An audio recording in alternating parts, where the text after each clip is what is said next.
할렐루야. 여러분, 오늘은 화평케 하는 자가 되라라는 제목으로 말씀 나누도록 하겠습니다. 여러분, 이 사단의 역사, 전략은 모든 인간들을 하나님과 불화하게 만드는 것입니다. 그리고 그 열매로 사람과 사람을, 민족과 민족을, 나라와 나라를 불화케 만드는 것입니다. 그렇다면 이 불화의 역사는 어떻게 해결할 수 있습니까?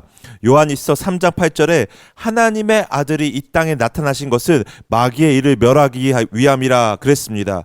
바로 이 예수님만이 이 불화의 역사, 마귀의 역사를 멸하실 수 있습니다. 예수님은요, 이 땅에 우리 죄인들과 하나님 사이를 화해시키는 중재자요, 화목 제물로 오셨습니다. 그런데 어떻게 화해케 하십니까? 바로 이 마귀의 일을 멸하시는 것 통해서 하십니다.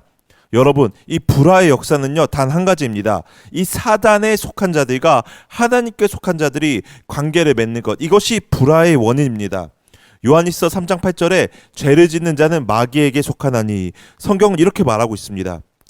죄를 짓는 자는 마귀에게 속한 자, 사단에게 속한 자입니다. 마귀에게 속했으니까 그 영혼이 하나님과 원수가 되고 불화관계가 되는 것입니다. 그렇기 때문에 우리는 이 마귀에게 속한 자들을 하나님과 화해시킬 때 큰 충돌이 일어날 수밖에 없습니다. 그것을 우리는 영적 전쟁이라고 말합니다. 예수님이 이 땅에 죄인들을 하나님과 화해시키러 오셨을 때 예수님은 중재자로서 그 값지불을, 고통을, 대가를 톡톡히 받으셨습니다.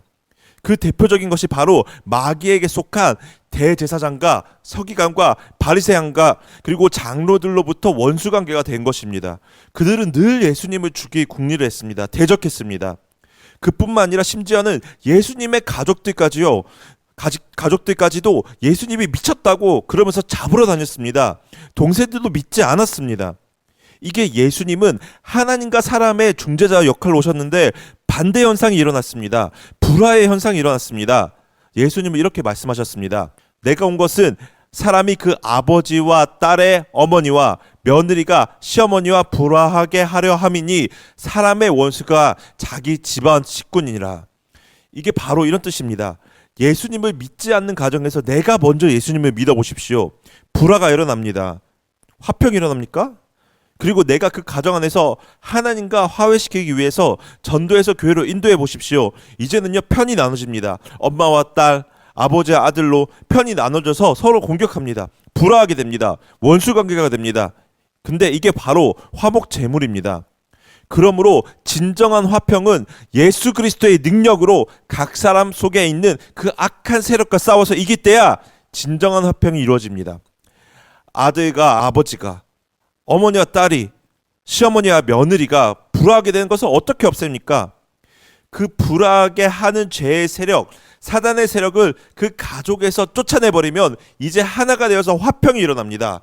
하나님의 영은 하나님과 이 사단이 결코 화평할 수가 없습니다. 이 화평은요, 결코 이 사단과 화평을 말하는 것이 아닙니다. 사탄과 화평하는 것은 그냥 사단에 속하게 되는 것뿐입니다. 죄에 속하는 것입니다. 진정한 화평은 하나님 안에서 화평케 되는 것이 진정한 화평입니다.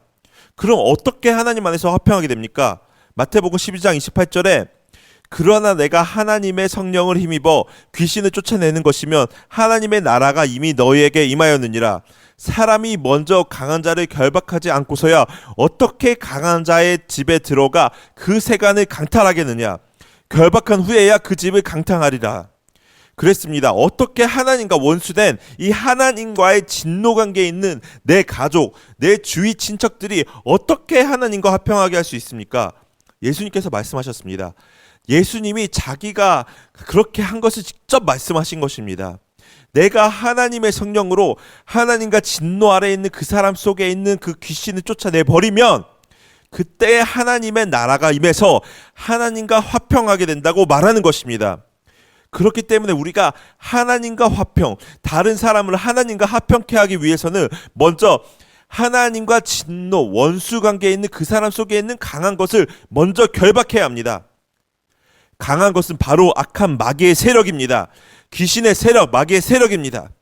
근데 누가 감히 사단의 세력을 결박할 수 있겠습니까? 그 사단을 체포해서 쫓아낼 수 있겠습니까? 아무나 못합니다. 그렇게 하다가 오히려 내가 당합니다. 저 그 사람 도우려다가 내가 같이 죄에 빠집니다. 그런 경우 얼마나 많습니까? 이것은 아무나 할 수 없고 오직 예수의 말씀대로 하나님의 성령을 힘입은 사람만 그 일을 할 수 있습니다. 그래서 화평케 하는 자는 하나님이 어떤 축복을 주십니까? 하나님의 자녀라 이커름을 받는 축복이 주어집니다. 무슨 말씀인지 이해가 되십니까? 한 죄인을 하나님께 화평케 하기 위해서 그 죄인 안에 있는 죄의 세력, 사단의 세력을 결박해서 내가 쫓아내서 하나님과 화평케 하는 것은 하나님의 자녀만이 할 수 있다는 뜻입니다. 우리가 사회를 불화하게 만드는 것은 사람이 아닙니다. 그 사람 속에 하나님을 대적시하고 하나님의 사랑을 원수시하는 그 사단의 세력이 우리의 사회를 불화케 하는 것입니다. 사람은 멀쩡한데 그 사람이 말하는 것을 보면 꼭 다른 사람 이간질하는 것 같고 정신이 말짱한데 꼭 다른 사람 이야기할 때는 이 사람한테 이렇게 얘기하고 저 사람한테 저렇게 얘기하는데 왜 그런지 자기 자신도 모릅니다.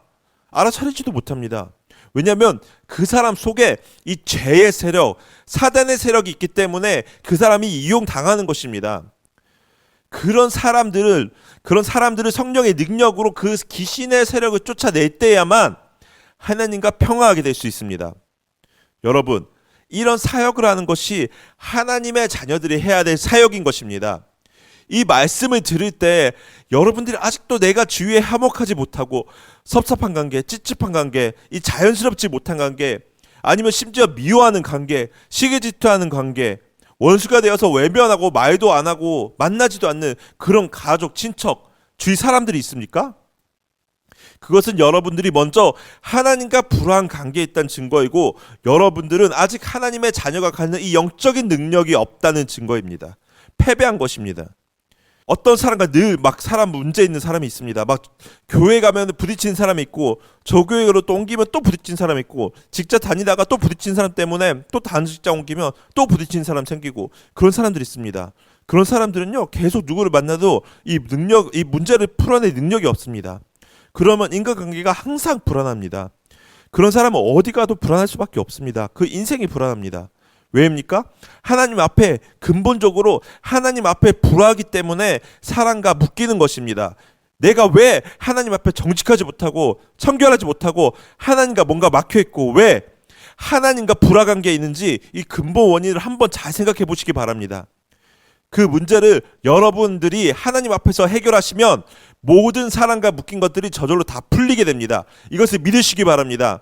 그래서 이제는 다른 사람과 묶는 이 불화의 도구로 쓰이는 것이 아니라 여러분들이 가는 곳마다 여러분들이 있는 곳마다 여러분들 때문에 화평의 관계가 일어나고 하나님의 영광이 드러나고 하나님께로 사람들이 몰려오는 그런 삶을 살기를 예수의 이름으로 축복합니다.